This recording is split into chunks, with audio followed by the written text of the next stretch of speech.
من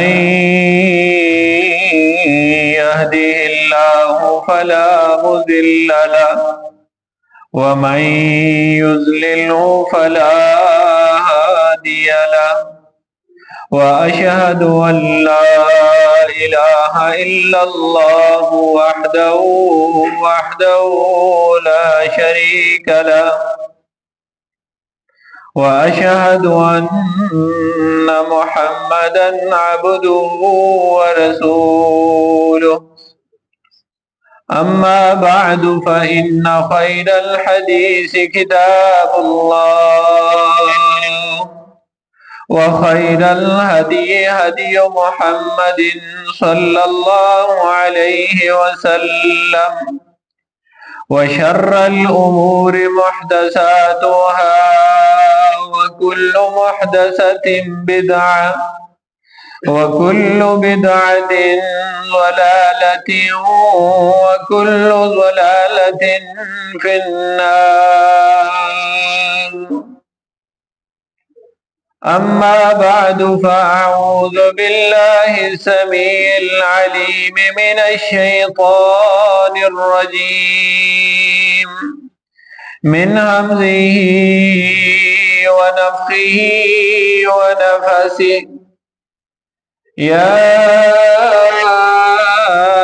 أيها الذين آمنوا اتقوا الله حق تقاته ولا تموتن إلا وأنتم مسلمون. يا أيها الناس اتقوا ربكم الذي خلقكم من نفس واحدة وخلق منها زوجها وبث منهما رجالا كثيرا ونساء واتقوا الله الذي تساءلون به والأرحام إن الله كان عليكم رقيبا. يا أيها الذين آمنوا اتقوا الله وقولوا قولا سديدا يصلح لكم أعمالكم ويغفر لكم ذنوبكم ومن يطع الله ورسوله فقد فاز فوزا عظيما. إن الله وملائكته يصلون على النبي يا أيها الذين آمنوا صلوا عليه وسلموا تسليما. اللهم صل على محمد وعلى آل محمد كما صليت على إبراهيم وعلى آل إبراهيم إنك حميد مجيد. اللهم بارك على محمد وعلى آل محمد كما باركت على إبراهيم وعلى آل إبراهيم إنك حميد مجيد. رب اشرح لي صدري ويسر لي أمري واحلل عقدة من لساني يفقهوا قولي. رب زدني علما رب زدني علما رب زدني علما. مختصر سی حمد و ثنا کے بعد تمام قسم کی تعریفات تکبیرات بڑائی جلالت اور عظمت اللہ مالک العلام ذوالجلال والاکرام کے لیے لاکھوں کروڑوں درود و سلام آقا نامدار سرور کونین ساقی کوثر شافع محشر جناب محمد مصطفیٰ صلی اللہ علیہ وسلم کی ذات اقدس مقدس کے لیے کروڑوں رحمتیں نازل ہوں، صحابہ کرام، اہل بیت، تابعین، تبع تابعین، محدثین اور علماء کی جماعت پر۔ معزز سامعین قدر، یہ دنیا کی رنگینیاں اور رب تعالی کی طرح طرح کی نعمتیں کہیں مجھے اور آپ کو اپنی منزل سے بھٹکا تو نہیں رہی؟ کہیں ایسا تو نہیں کہ ہم اس دنیا کو، اس کی سرزبز و شادابی کو، اس کی چہل پہل کو اپنے دل میں جگہ دے چکے ہیں؟ یا کہیں ایسا تو نہیں کہ میری خواہش، میری مرضی، میری چاہت، میری تمنا، میری آرزو، میری کوشش، میری طاقت، میری قوت، سب کچھ اس دنیا کے حصول کے لیے ہے؟ اگر ایسا ہے تو یہ کسی خطرے کی گھنٹی سے کم نہیں ہے، اس لیے کہ میرا اور آپ کا رب قرآن مجید کے اندر یہ اعلان کرتا ہے کہ ہے لوگوں، میں نے تمہیں دنیا میں اس لیے بھیجا لِيَبْلُوَكُمْ أَيُّكُمْ أَحْسَنُ عَمَلًا، تاکہ میں آزما سکوں، میں جانچ لوں کہ تم میں سے کون سے لوگ ایسے ہیں کہ جو اچھے اعمال کرتے ہیں۔ جب مجھے اور آپ کو رب تعالی کی طرف سے مجھے اور آپ کو بھیجے جانے کا مقصد رب نے بتا دیا۔ دوسری جگہ قرآن مجید میں ارشاد فرمایا وَمَا خَلَقْتُ الْجِنَّ وَالْإِنسَ إِلَّا لِيَعْبُدُونَ، کہ میں نے جنوں اور انسانوں کو نہیں پیدا کیا مگر صرف اور صرف اپنی عبادت کے لیے، کہ یعنی اگر ان دو مخلوقات کی پیدائش کا کوئی مقصد ہے تو وہ میری عبادت ہے۔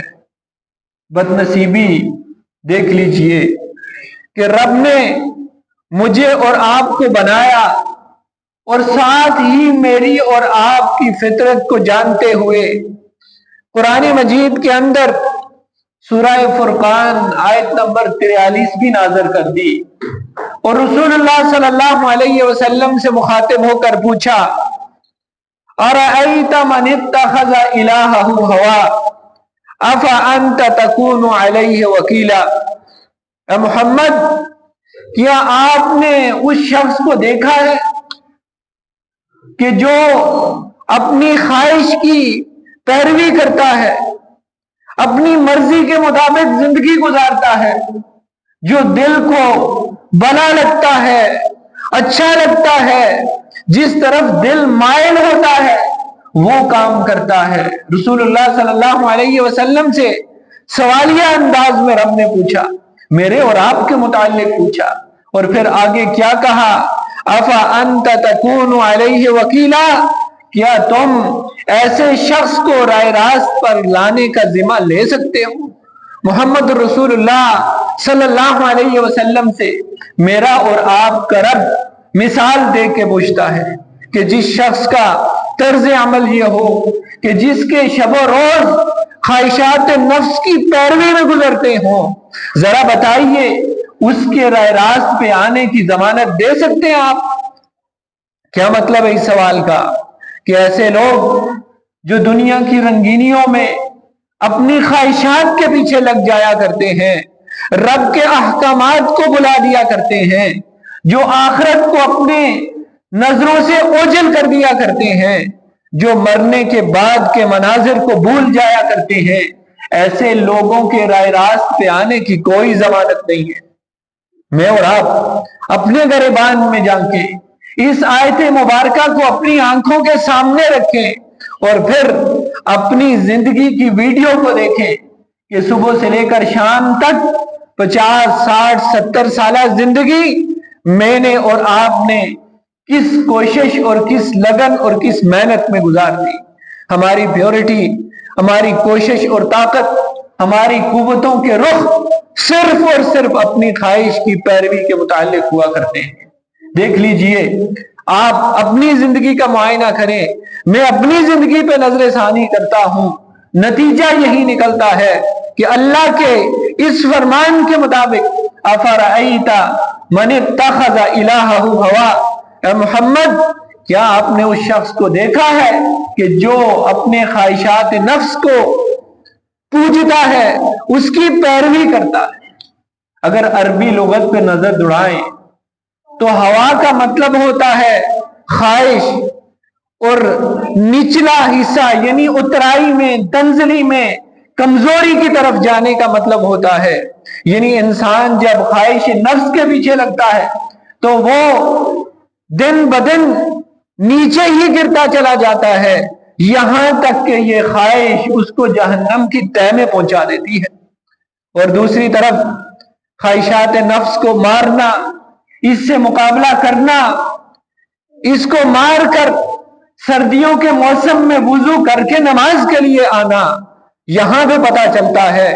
موسم سرما کے احکام و مسائل کی بات کی تھی پچھلے جمعے میں، یہاں سے اندازہ کیجئے، ذرا سی لہر ہے سردی کی، ہم ویسے ہی مسجدوں کا رخ نہیں کرتے، لیکن سردی کیا آ جائے، پانی ذرا سا ٹھنڈا کیا ہو جائے، ہم اپنی خواہش کے بل بوتے پہ نمازیں چھوڑ دیتے۔ کیوں؟ کون ٹھنڈے پانی سے وضو کرے گا؟ کون مسجد کی طرف جائے گا اس سردی میں؟ یہ ہے خواہش نفس۔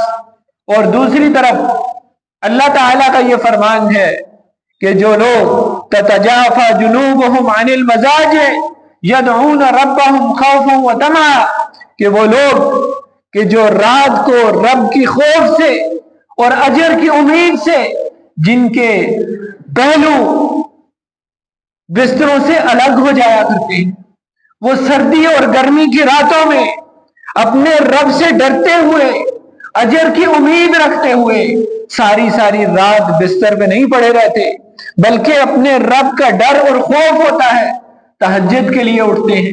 میں تو فرض نماز کی بات کر رہا ہوں، یہ خوبی اللہ تعالیٰ نے تہجد گزاروں کی بیان کی ہے۔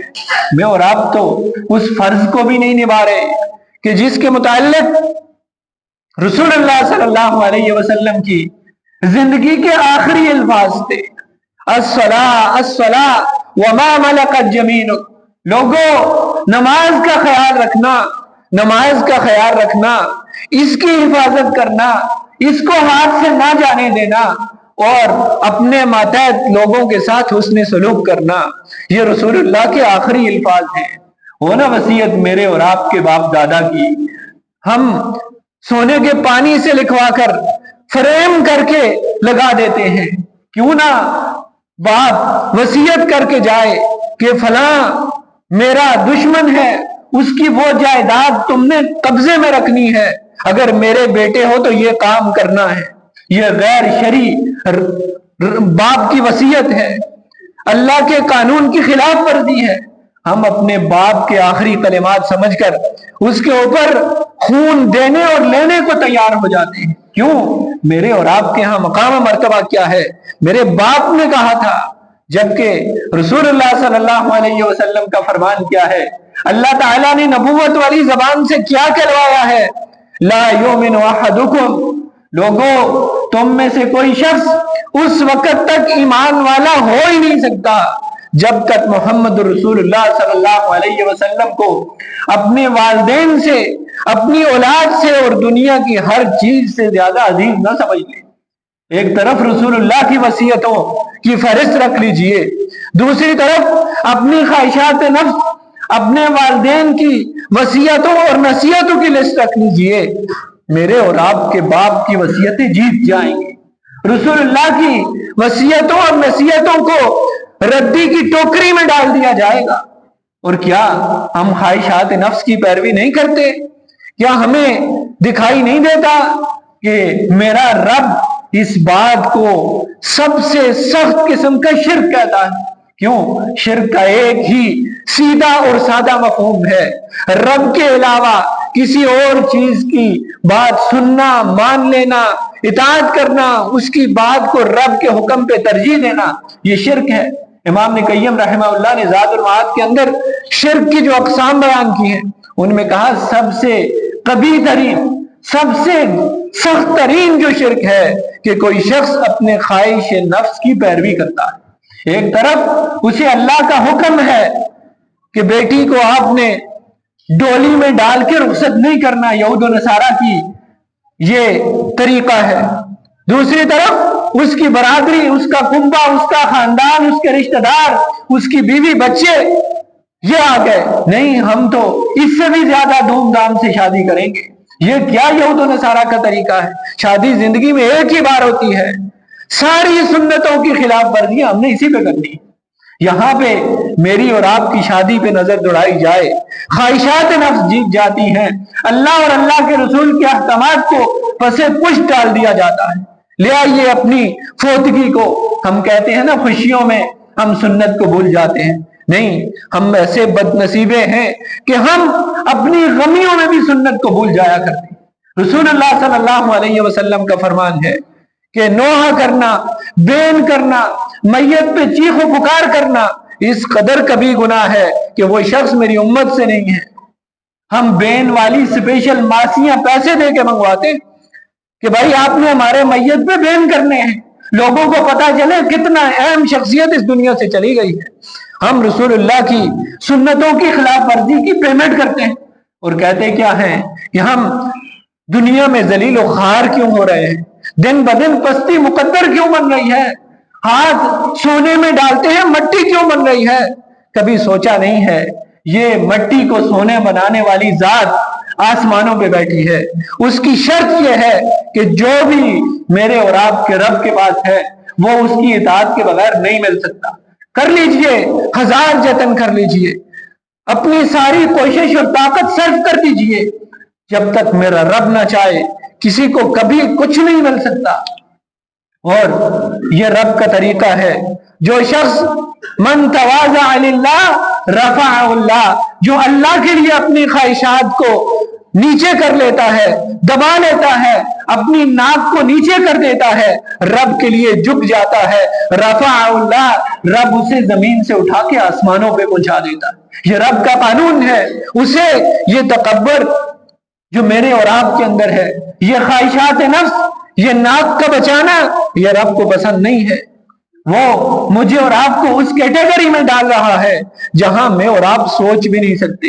ایک آیت کی بات کیا آپ کے سامنے، افا انت تکون علیہ وکیلا، محمد کیا آپ ایسے شخص کے متعلق بتا سکتے ہیں کہ یہ رائے راست پہ ہے یا نہیں ہے، رائے راست پہ آئے گا بھی یا نہیں آئے گا؟ اس قدر سنگین سوال ہے، میرے اور آپ کے دل و دماغ میں نہیں آیا کہ کیوں یہ شخص جو صبح اٹھتے ہی اس دنیا کے پیچھے لگ جاتا ہے، اس کی 24 گھنٹوں میں ایک بھی ایسی بات نہیں ہے جہاں پہ وہ رک کے سوچ رہا ہو میں جا رہا ہوں سفر پہ، میری زور کی نماز بھی ہے، کہاں پڑھنی ہے۔ یہ نہیں ہے کہ گاڑی میں بیٹھ گیا، گاڑی کو روکا، گھر سے بیٹھے ہوئے اس نے نماز والے خانے کو اس ٹائم کو لگایا ہی نہیں، سفر پہ جا رہا ہے، بیگ پیک ہو رہے ہیں، فیملی کے ساتھ نکل رہا ہے، سارا ٹائم ٹیبل اس نے اپنے فون میں لکھ لیا ہے، لیکن اس میں نماز کے ٹائم کا تذکرہ ہی نہیں ہے۔ کیوں؟ یہ نماز میرے اور آپ کے رب کی طرف سے تحفہ نہیں ہے، یہ تحفہ ہے رسول اللہ کو معراج پہ ملا تھا، اور ایسا تحفہ ہے کہ دے کے بھولا نہیں گیا۔ رسول اللہ صلی اللہ علیہ وسلم کی آخری وصیت سے ملاتا ہوں، رسول اللہ صلی اللہ علیہ وسلم نے فرمایا کل قیامت کے دن 2 سوال انسان سے سب سے پہلے ہوں گے، ایک ناحق قتل کا، اگر کسی شخص نے کوئی ناحق قتل کر دیا، کسی مظلوم معصوم کا خون بہا دیا، رب سب سے پہلا کوشچن یہ اس سے کرے گا، ہاں بتا کیوں مارا تھا، جواب دے۔ اور دوسرا سوال ہوگا نماز کے متعلق، بتا تیرے اوپر محمد رسول اللہ 5 نمازیں 50 کے برابر ثواب لے کے آئے تھے، تحفے میں لایا تھا تیرا نبی، ان کے ساتھ تو نے کیا معاملہ کیا؟ پھر اس کے بعد میں اور آپ کیا جواب دیں گے؟ زکوٰۃ، صدقات، خیرات، یہ دنیا کے باقی جھوٹ و فرات، حسد، کینے، بغض، صلہ رحمی اور قطع رحمی، ان کا نمبر بعد میں آتا ہے۔ میں ہر بار یہ کہتا ہوں، ہر بار ایک ایسے مسئلے کو ہائی لائٹ کرتا ہوں کہ جو بنیادی کوسچن ہے، ہم نے 70 سال زندگی گزار دی، اس کوسچن کی تیاری نہیں ہے، اس کے بغیر داخلہ ممکن ہی نہیں ہے۔ ہمارے اوپر خواہشات نفس حاوی ہے، اور اللہ تعالیٰ نے خواہشات نفس کی پیروی کرنے والوں کو کیا کہا؟ رسول اللہ سے مخاطب ہو کر قرآن مجید میں ارشاد فرمایا، محمد، میں اور آپ ذرا یہ بات سننا، یہ کورٹ کچہری والے ضروری سننا، یہ جھوٹی گواہیاں دینے والے، جھوٹے گواہ ڈھونڈ کے لانے والے، میرا تو آپ کا کام ہی یہی ہے۔ ڈیلی بیسس پہ اپنے حق میں کیسز جیتنے کے لیے ہم پیسے دے کے جھوٹے گواہ بھی بنا لیتے ہیں، بن بھی جاتے ہیں، اپنا حق حاصل کرنے کے لیے ہزاروں لوگوں کی جو ہے وہ محنتیں، سب کچھ حقوق چھین لیتے ہیں۔ اللہ تعالیٰ نے کیا کہا؟ یا ایھا الذین آمنوا کونوا قوامین بالقسط، لوگوں جب بات آ جائے عدل و انصاف کی تو پھر خواہشات نفس کی پیروی نہیں کرنی، پھر سیدھی سیدھی بات کرنی ہے۔ وَلَوْ عَلَىٰ أَنفُسِكُمْ أَوِ الْوَالِدَيْنِ، اگرچہ وہ بات تمہاری اپنی ذات کے خلاف ہو یا تمہارے باپ کے خلاف ہو، وَالْأَقْرَبِينَ، یا تمہارے قریبی رشتہ دار کے خلاف ہی کیوں نہ ہو۔ جب گواہی کی بات آ جائے، معاملہ اپنی ذات کا ہو، تب بھی خواہش کی بات نہیں کرنی۔ یا اللہ مجھے تو زندگی چاہیے اس لیے جھوٹ بولا ہے، یا اللہ مجھے تو عزت چاہیے اس لیے جھوٹے گواہ لے آیا ہوں، نہیں، بلکہ سچی بات کرنی ہے، چاہے تمہارا باپ ہو یا تمہارے قریبی رشتہ دار۔ یہ اللہ کا فرمان ہے۔ اور پھر کیا اللہ تعالیٰ نے آخر میں ارشاد فرمایا، اور اگر تم نے لگی پٹی بات کہی یا سچائی سے پہلو بچایا، یہ بات سنیں جو میں اور آپ کرتے ہیں، اگر ایسی بات کی جس میں دوغلا پن ہو، پالیسی ہو، سمارٹ موو ہو، میوچل انڈرسٹینڈنگ ہو، اگر آپ نے یہ کام کیے تو کیا ہوگا؟ جان رکھو جو کچھ تم کر رہے ہو تمہارے رب کو اس کی خبر ہے، کل قیامت کے دن اس ایک ایک بات کا جواب دینا ہوگا۔ خواہشات نفس پہ میں اور آپ کیا کچھ کر لیتے ہیں۔ ہم اپنی عزت بچانے کے لیے اپنے جھوٹے مقدمے جو ہمارے اوپر حقیقتاً بننے چاہیے تھے، ان سے جان چھڑانے کے لیے کون کون سے حربے استعمال نہیں کرتے، اور پھر کہتے کیا ہے؟ نہیں جی کیا ہو گیا، جان بچانے کے لیے تو جھوٹ بولنا بھی جائز ہے، جان بچانے کے لیے تو فلاں کرنا بھی جائز ہے۔ بھائی کس نے کہا ہے آپ کو جان بچانے کے لیے سب کچھ کرنا جائز ہے؟ اس سے پہلے یہ فرمان بھول گئے کہ مسلمان کے لیے جرم کرنا ہی جائز نہیں ہے، وہ جرم کر کے جان بچائے یہ کہاں سے جائز ہے؟ مظلوم مسلمان جو ایسے حالات میں ہو، عام زندگی گزار رہا ہو، دشمن اس کے سر پہ تلوار لے آئے، پوچھے سوال، وہاں پہ جھوٹ بولنا جائز ہے؟ ایسا نہیں ہے۔ آپ نے جھوٹ بول بول کر لوگوں کے حقوق کھا کھا کے پورا پلیٹ فارم تیار کیا، اب جب ہتھکڑی آپ کے کلائی پہ لگنے لگی تو آپ کہیں جان بچانے کے لیے جھوٹ بولنا جائز ہے، جھوٹے گواہ لے آنا جائز ہے، جھوٹے وکیل کر لینا جائز ہے، پیسے دے کے مقدمہ ختم کروانا جائز ہے، کیوں کہ جان بچانا جائز ہے۔ کتنی دوغلی پالیسی ہے نا میری اور آپ کی، خواہشات کے پیچھے لگ گئے نا، اللہ اور اللہ کے رسول کی باتوں کو اپنی خواہش کے مطابق کر لیا۔ یہ نہیں کہا کہ ہمیں اپنے آپ کو اللہ کے دین کے تابع کرنا ہے، بلکہ ہم نے قرآن کو، حدیث کو، رسول اللہ کی باتوں کو اپنی خواہش کے نیچے رکھا ہے کہ میری مرضی یہ ہے، اس سے یہ حدیث سے استدلال ملتا ہے، مجھے یہ بات سوٹ کرتی ہے، قرآن کی یہ آیت کہتی ہے کہ یہ بات اس طرح ہے۔ یہ ایک الگ سے گناہ ہے کہ ہم قرآن کی آیتوں کو، رسول اللہ کے فرامین کو اپنی مرضی اور اپنی خواہش کے مطابق استعمال کرتے ہیں۔ اس کی میں نے 20 مثالیں آپ کو گائے بگائے خطبات میں دی ہیں۔ بات آتی ہے نکاح و طلاق کی تو ہم کسی اور سے رابطہ کرتے ہیں، اگر بات آتی ہے میت پہ ختم کی تو ہم کسی اور مسلک والے مولوی کو لے آتے ہیں، اگر بات فاتحہ خوانی کی آتی ہے کسی تیسرے کو لے آتے ہیں۔ کیوں؟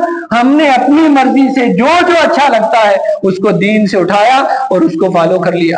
پھر کہتے کیا ہیں؟ ہم نیوٹرل ہیں جی، ہمارا کسی مسلک سے کوئی تعلق نہیں، نہ ہم بریلوی ہیں، نہ دیوبندی ہیں، نہ شیعہ ہیں، نہ اہل حدیث ہیں، ہمیں جہاں سے اپنی مرضی کی بات ملتی اٹھا لیتے ہیں، ہم اتنے زبردست قسم کے انسان۔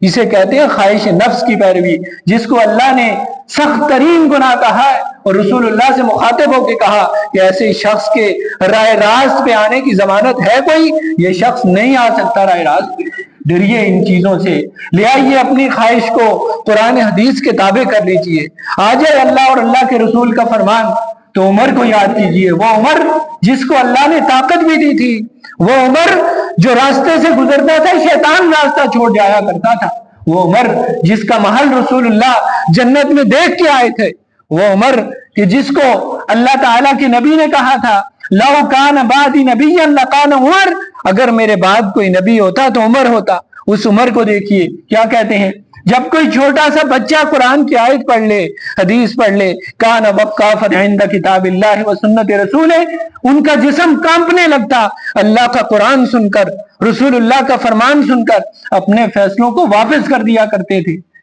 مجھے اور آپ کو کیا ہو گیا، سارا دن ہمیں اللہ اور اللہ کے رسول کی باتیں سنائی جاتی ہیں، ہمارے کانوں پہ جوں نہیں رنگتی، کیوں؟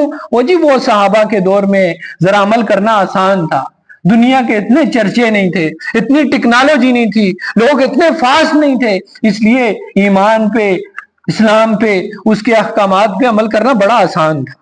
بھول گئے نا ہم، جب حضرت ام سلیم، ایک عورت کی بات کر رہا ہوں، مرد کی نہیں، بچہ 10 سال کی عمر کو پہنچا، انس بن مالک رضی اللہ تعالیٰ عنہ قربان جاؤ ان کی سیرت پر، ان کے کردار پر، ان کی باتوں پر، ماں نے اٹھایا اور رسول اللہ کی خدمت میں آ کے پیش کر دیا، اے اللہ کے رسول میرے پاس یہی تحفہ ہے، اپنی خدمت کے لیے پیش کیجئے۔ لے آئیے نا کوئی ماں جو کہے آج کے دین پہ عمل کرنا مشکل ہے، اس وقت آسان سا، لے آئیے ایسا لخت جگر۔ باپ کیا کہتا ہے اپنے بیٹے انس بن مالک رضی اللہ تعالیٰ عنہ کو، نہیں بلکہ جابر بن عبداللہ رضی اللہ تعالیٰ عنہ کو، ہم کہتے ہیں اسلام پہ عمل کرنا اس وقت آسان تھا، آج مشکل ہے۔ جابر بن عبداللہ رضی اللہ تعالیٰ عنہ کے جو والد تھے حضرت عبداللہ رضی اللہ تعالیٰ عنہ، اپنے بیٹے کو کندھے پہ ہاتھ رکھ کے وصیت کرتے ہیں، غزوہ احد کے لیے اعلان ہو گیا کہ چلو جنگ کا اعلان ہو گیا، بیٹے کو وصیت کر کے کہا بیٹا میری ایک خواہش ہے، یہاں میری بھی خواہش ہوتی ہے، آپ کی بھی خواہش ہوتی ہے، اور یہ صحابی رسول کی خواہش سنیے، کہتے ہیں میری ایک خواہش ہے، میں چاہتا ہوں کہ احد کے پہلے شہید میں میرا نام آئے، احد کا پہلا شہید میں ہوں، یہ میری خواہش ہے بیٹا، لیکن مجھے یہ پتا ہے کہ تیرا کوئی بھائی نہیں، ساری تیری بہنیں ہیں، اگر میں شہید ہو گیا رب نے میری یہ خواہش پوری کر دی، بیٹا تو نے بھی دعا کرنی ہے رب یہ خواہش پوری کر دے۔ لے آئیے نا ایسا باپ، آسان ہے نا مرنا، جہاد کرنا بہت آسان ہے، کیوں؟ جان دینا آسان ہے، چھوٹی چھوٹی بچیوں کو چھوڑ کے مر جانا بڑا آسان ہے، بزنس نہیں ہے، اسے چابی نہیں دی یہ فلاں پراپرٹی ہے، اس میں بزنس کر کے بیٹیوں کی شادیاں کر دینا، فلاں بیٹی کا فلاں رشتہ کرنا، اس خاندان میں کرنا، کوئی لمبی چوڑی تقریر نہیں ہے، کیوں؟ وہاں جان دینا بڑا آسان ہے، آج جان دینا مشکل ہے، کیوں؟ میری اور آپ کی جانیں تو ان کے پاؤں کی خاک کے برابر بھی نہیں ہیں، رب نے جن کو کہا کہ یہ جنتی ہیں، ہم تو ان کے پاؤں کی خاک کے برابر بھی نہیں ہیں، اور ہم اپنی مرضی کا دین لے کے آتے ہیں۔ سنیے کیا کہا، بیٹا میں اگر شہید ہو گیا تو اپنی بہنوں کا خیال رکھنا۔ اب بیٹے کو دیکھیے، میری اور آپ کی بھی خواہش ہوتی ہے، وہ بھی بیٹا تھا، اس کو دیکھیے، رب نے باپ کی دعا تو قبول کر لی، وہ تو احد میں شہید ہو گئے، رسول اللہ نے احد والوں کو وہاں ہی دفن کر دیا، جنتی ہو گئے، قطرہ خون کا گرنے سے پہلے جنتی ہو گئے۔ اب بیٹا بالغ ہوا، بیٹیاں بہنیں چھوٹی چھوٹی ہیں، کوئی ذریعہ آمدن نہیں ہے، کوئی تربیت کا ماحول نہیں ہے، کوئی سر پہ ہاتھ رکھنے والا نہیں ہے۔ اب میری اور آپ کی بھی خواہش ہوتی ہے، نوجوانوں سے بالخصوص میں مخاطب ہوں، اب بیٹے نے کیا کہا، ایک بیوہ عورت سے شادی کر لی، بیوہ عورت سے شادی کر لی، نوجوان ہے، بلوغت کے انتظار کیا بلوغت کا، اس کے بعد شادی کی، ایسا خوبصورت نوجوان، مدینے کا جوان ہو، جابر بن عبداللہ کا بیٹا ہو، کیا اس کو کوئی کنواری لڑکی نہیں دیتا تھا؟ کیوں؟ اس کے خاندان میں کوئی کمی بیشی تھی؟ نہیں، ایک بیوہ عورت سے شادی کی۔ رسول اللہ کو پتا چلا، رسول اللہ نے کہا جابر کیا معاملہ ہے، تیرے 2-4 دنوں سے میں دیکھ رہا ہوں کچھ خوش لگ رہا۔ کہا اللہ کے رسول آپ کو نہیں پتا میں نے شادی کر لی ہے؟ کہا کس سے شادی کی ہے؟ کہا اللہ کے رسول ایک بیوہ سے شادی کی ہے۔ رسول اللہ نے بڑے خوبصورت الفاظ کہے کہ کسی کنواری سے شادی کرتا تو اس سے کھیلتا وہ تیرے ساتھ کھیلتی، نوجوان تھا بالکل ہرا بھرا، رسول اللہ نے بڑی خوبصورت بات کی، کسی کنواری سے شادی کر لیتا تو اس سے کھیلتا، وہ تیرے ساتھ کھیلتی، یعنی تیری عمر بیوہ سے شادی کرنے والی نہیں تھی۔ جواب سنیے، خواہشات سنیے صحابہ کی اور اپنی۔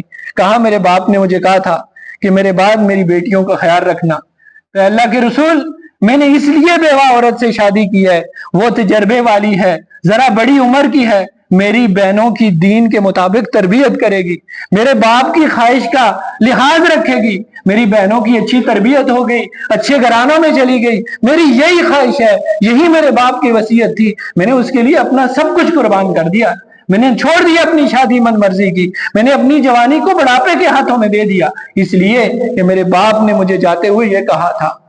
لیا یہ نا ایسا اسلام جو اس وقت بڑا آسان تھا، آج مشکل ہے، وہ صحابہ کے لیے بڑا ایزی تھا۔ کیوں؟ کہ انہیں جنت بڑی اعلیٰ لگتی تھی، اس لیے انہیں جان کچھ نہیں لگتی تھی۔ وہ رسول اللہ سے کہا کرتے تھے اے اللہ کے رسول بتائیے کس کام پہ جنت ملے گی، پل بھر بھی انتظار نہیں کرتے، اے اللہ کے رسول ایک سیکنڈ بھی نہیں انتظار کرتے۔